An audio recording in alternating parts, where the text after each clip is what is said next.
Welcome to the George FTTV YouTube channel. Today we'll discuss how we're travelling for round 18. So yeah, just get some content out there because a bit light on at the moment and end of the year, so it's pretty much whatever. People are just sitting on their hands and waiting for if they're using injury trades if they need to. So not much to discuss really, but there is a little bit that's popping up every week. So discuss a little bit today and the games that have gone by. But yeah, for us it's a really good week. 26-56. A lot went right this week, apart from one thing. We'll get to Nick Martin, but the team did really well. I think VC fouled, so hopefully Butters does well. West Coast at home, I don't think his record's that good against West Coast, but I'm not too worried about that. We'll see. We shall see. So hopefully he gets a big one for us. But yeah, if you went Bond VC, very nice. I went Merritt. Disappointing from Merritt. We'll touch on it, Merritt and Martin in a sec. But yeah, Josh Daicos, 198. What the F is this? I thought I was going to lose 10, 15 points a week to Sinclair and Holmes, potentially even more. I was thinking I'm just going to get 98 average from Daicos. Gives me 95 to 98 most weeks. Gets his 30 touches, but no intercepting, no spoils. Just accumulating handball getting receives, ground balls. He's really good at ground balls, and that showed when he went inside mid in the fourth quarter and had the highest ever quarter in his SuperCoach history, 130. I think it was actually 127, but I think the SuperCoach website said 136. But I'm pretty sure it was lower than that because he was on 71 or 70 at halftime. Either way, you're happy. You take the luck when it comes. Played inside mid, 16 touches or something. Went ballistic. Had 2 shots on goal that he missed as well. One didn't make the distance and one went through for behind.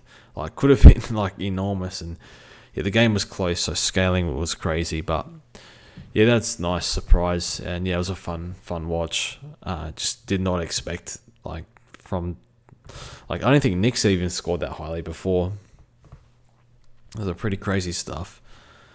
And then watched pretty much all the games this week, and Nick Martin.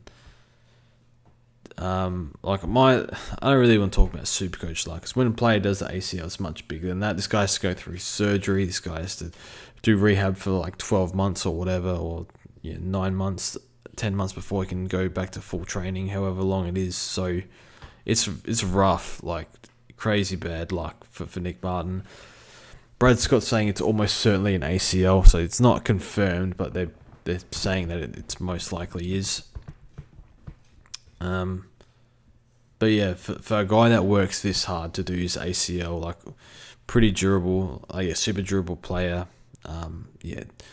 Was an SPP pick, had to work harder than others, and you can see how hard he works, the high TOG, the high work rate, and skill development, being a bit of a goal snake, can play pretty much any role, wing, half forward, half back, inside mid, does everything. So to lose a player like this for Essendon is a complete disaster. I guess they're rebuilding anyway, but or sort of. But yeah, for Nick Martin, pretty shattered for him. Trade him in SuperCoach. But the other thing I was thinking, and I tweeted is, I think this Richmond versus Essendon game might be the worst game. I'm not going to say that I've ever seen, but certainly this year was the worst game I've seen. The skills were completely deplorable. The inside 50 deliveries on both sides were just horrible. Nothing to advantage to anyone really, just about. Forwards didn't have a lot of chance, and it reflects on the scoreboard, 46-37. It was just hard for teams to score, and skill level atrocious. If I'm Zach Merritt and you're watching Merritt, you would have penciled in a 130, 140 minimum this game against Richmond. But watching Merritt, second half especially, pretty much got double teamed at stoppage. There were one person was on either side of him, was getting sandwiched for God's sake, and he couldn't do anything. So he went forward at times and had a little bit of an impact there. But if you're Merritt and you're watching this pathetic skill level, understand they've got injuries, and you're watching Nick Martin go down with an ACL, how much more can he take of this? I mean, you'd love players to be loyal, but I think it's going to he's going to be, what, 30, 31 next year? I think 30. Can't remember, but yeah, 30 next year. I think he did say he wants to play to 40, but you'd love to see him play finals. So you don't want to go through a whole career without basically playing any finals or winning finals. So I don't know how far away Essendon are. They got issues with injuries, and a lot of players need to get to 50 games. Some of those kids, which would look good, but I'd like to see him get some success now, not wait another 2 or 3 years if that happens. So that's an interesting one. But yeah, that's enough on that. I've been speaking 5 minutes, haven't even mentioned SuperCoach, but I mean, yeah, defense was really good. Geordie Clark, so good to watch. Yeah, brought in Whitfield, so that was my trade in for Cordwell. So all of a sudden, we're down to 3 trades. Now we're going to be down to 2 with Nick Martin gone. I don't know who we're trading in. My first thought is Horn Francis, but I want to see injury-free Horn Francis. We'll go through that in the video, but yeah, mid's like up and down, a few 90s and 80s, but a few 150 plus, which is good. See how the Rucks go tomorrow. Rowan's playing with Max Heath, I think it is, so I don't know what that ruck split's going to be. Playing against Grundy as well might be tough, and then forwards are fine. Like Rankin was good, Baz everyone has. If he can drop off for you, you're doing well. And Nick Martin, yeah, it is what it is. Going to drop negative 140 on the break even, negative 130 on the break even. No, negative 140. So that's what? That's like 60k. 470. So there are options there. Go through the games quickly. Bit of glare, I can't see. Alright, so yeah, Brisbane and Carlton. Carlton, if you have Hewitt, you're happy. It's not really my type of pick. I just gone back to the well with all my picks. So I'm back to Sarong, back to Merritt, back to Brayshaw, back to Dunkley, back to Bond. Like, it's just, maybe I need to be a bit more open-minded there. But yeah, Hewitt's been a great pick. This year, TDK has to go. Pitney played really well. I think he's going to stay in the team. So I think if you held him, I don't know, but I think the only way you hold is if you have like one trade left and you need a healthy player. Yeah, Dunkley was excellent. Did a good job on Cripps in the second half, especially. Zorko, you happy? Neil, you happy? Like, whoever you got. So McCluggage got a bit of attention, but that's all right. Gold Coast versus Collingwood. Really enjoyed this game. Great game to watch. Good comeback from the Pies. But yeah, the Gold Coast Suns mid. So Rao and Anderson, when they both bottomed out, I think it was around 8 or 9. That sort of, pre-buy area. They've both gone, I think, pushing 120 plus since then. So obviously for me, like, I didn't love Anderson because of his low floor last year, but a bit of a improvement as you enter your mid-20s. I think he's same year as Sarong, year 5 or 6, 2019 draft. So I think year 6 now. So sort of entering his prime now. Getting rid of those low floor games, even with tags. And then, another preseason for Rao. Getting rid of those. I had a few low floor games earlier in the year, but since then he's been quite good. And yeah, just massive contested ball, massive clearances, massive tackles every week. And if you block him at stoppage, you can really nullify him. But yeah, just winning so much ball, and Anderson's the one getting attention. So something for next year to think about, like recognizing players that are sort of in that age bracket and young enough to improve. You can improve at just about any age, I guess, but more like in that sort of entering the prime. Not much else. I think Took Hammy, so if you have him, that's a trade. It sucks. Houston was good. I think he doesn't score much DT, but yeah, Josh Daicos 198 is crazy. I think he just has to play inside mid. Maybe not pure inside mid, but certainly get a fair bit of time in there. I think Tom Mitchell, they got a bit of an issue with what do they do with Ned Long and Tom Mitchell? Can they play both? Do they take time away from side bottom? I think Craig McRae will figure it out, but they got to find the balance there. Crowies got up against the Dogs. So yeah, it's good. So credit to Adelaide. I think I'm pretty negative support, and this is the first time I think we've actually beaten a top side. We beat Brisbane at home, but I think we probably got a bit lucky with that win. They kicked 0-8 in the last quarter, but regardless, yeah, great watch for the Crows. Played really well. Just played well. Kicking was exceptional. Marking was exceptional. Midfield was not bad, although Bont, Libba, Richards just went crazy, but especially Bont and Richards kicking goals and all that. So, or Richards at least, but you're happy if you have those three. Dale a bit quiet.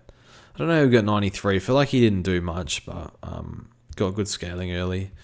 Sam Darcy. I think if you have Darcy, you're probably frustrated because you probably brought him in after, maybe late in the buys, and he hasn't delivered since. But I think a big one's going to come. A few easy fixtures coming, and teams putting a lot of time into him, making sure that it's hard work for him to mark the ball, and just comparing him to Thilthorpe. All of Darcy's targets are pretty much, it's very congested around him, and it's just, a lot of contact, so it's hard to take those marks, whereas I think Thilthorpe was just getting 1v1s with Lob and just slaughtering him basically every time.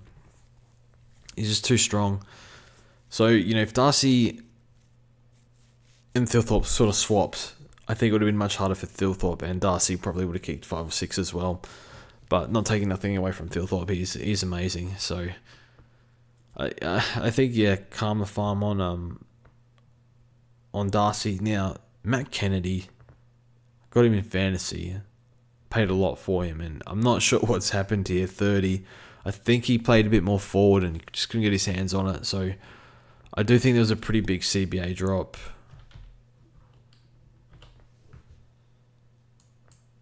Let's have a look. 34. Yeah. I don't know. I think it's a bad game, and I wouldn't be trading, but they gave it to Riley Garcia. Not sure. Bit of a weird one there. Crows, good. So, do you go to Thilthorpe from what's his name? From Nick Martin? I'm thinking about it. I haven't really gone through the list properly. Probably Horn Francis at this stage, but we'll see how he looks. A bit worried about that shoulder. Curtin, I think, wins Rising Star. I'm not saying that because I'm a Crow supporter. I'm saying that the impact he's having for us second half of the year is if he wasn't playing, if he got injured, it'd be a significant loss because his kicking's good. He's able to kick goals, contested marks, helping out the back line. He's so good. I think he's Rising Star. Not taking nothing away from Levi, Murphy Reed, or Langford, or whoever else, but I think his impact is, in terms of ranking points, I think he already before this he was top 100 player in the league according to Champion Data, which doesn't mean he is, but that's Champion Data's stats spitting that out. But yeah, love watching him play. Rankin was good. I think the role's not that good at the moment with Rankin. Still a bit of time around the ball, but I think it was form. I think he's back in form now, which is good. Peatling, I don't know what's happened with Peatling. Since Berry's come in, it's just neither of them are scoring well. But that's whatever. Giants versus Cats. So Giants have got Essendon next week, and I think that's going to be the biggest bloodbath of the year. Just with Essendon's injuries, no Cordwell, no Martin now, or on top of already half their list is injured. I think it's going to be absolute demolition. I think Whitfield's a good target. I think he's 490k, 480k. Looks really good. Had a really bad start, a few clangers and stuff, and was on one halfway through the quarter, but recovered. Ash is good. Green solid. I get probably want a bit more, but I think it'll be fine.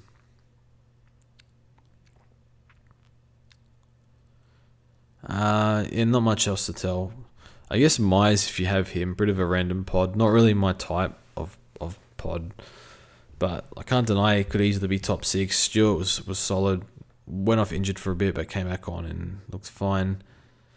Baz down game. Holmes down game, wouldn't worry about it. Jack Martin, his kicking's not bad. Bit of it's all junk possessions, to be honest, but in terms of how he gets the ball. But yeah, George Stevens couldn't get into the game. Low tog, I think. Can't remember. They must have subbed him off. I don't remember. Yeah. Richmond and Essendon. Sure, it was good. And, look at this. Richmond have never had... This has got to be the highest Richmond scoring game of the year. They just... Essendon can't possess the ball. They can't control the ball right now. They just don't have the players to do it. Especially when you take Merritt out and Martin. Martin's like the Gordon for Essendon. Watching Sydney, Gordon's so important to them because he's always that option through the middle of the ground or on the wing. You can... If they need to move the ball, they can give it to Gordon because he'll just work into space. And Martin's sort of similar as well. With Merritt as well, Merritt sort of does that too. But when Merritt's getting attention and Martin's injured, I think it's going to get destroyed the next few weeks. And it's just injury related. So what do you do? Not much else to say really. A bit nervous as a Merritt owner. I think I'd almost be tempted to trade with the tags coming, but I don't have the trades to do it now, so just hold. I could sideways to Gorn, I think, but I have to hold. Yeah, 2 low on trades now. Nankervis 130. I think he's got another easy matchup coming, so would have been a fine trade in if you needed someone in flex or whatever. And then last one, Freo vs Hawks. This was a great game. Very much enjoyed it.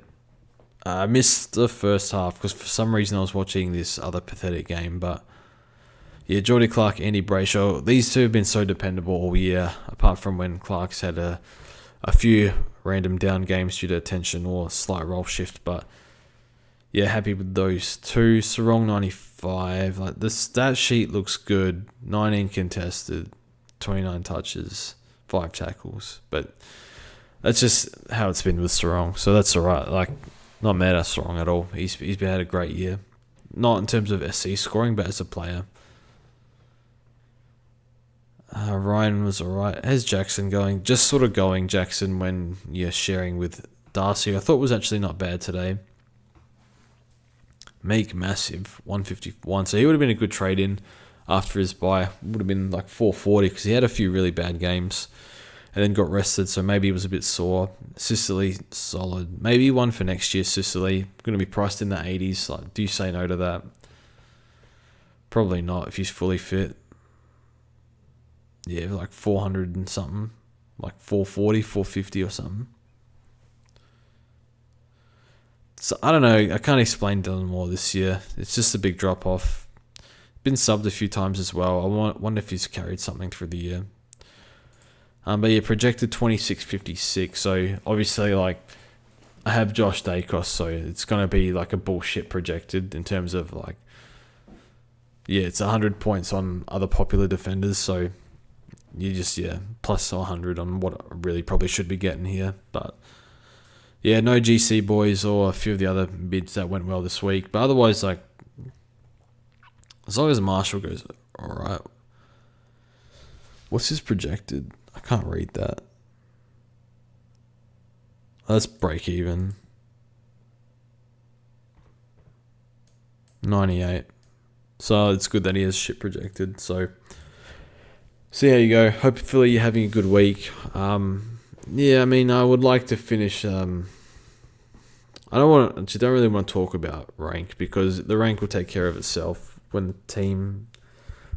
team spits out whatever they score. So it's earlier in this week or in the round, people were PMing me in DM saying, "Oh, Jules, you have an amazing week," or "Well done, Josh Daicos." And yeah, thanks, I appreciate it. But I know a lot can go wrong. Like some people, I said, could you be on for weekly? I'm like, don't talk weekly until the last 2 games. Like it's not happening weekly this week. I've seen a couple better projected out there. So, yeah, that's it from me. Just trying to get a little bit of content out there as we wind down this time of the year. So have a good night, and we'll see you guys on Sunday night.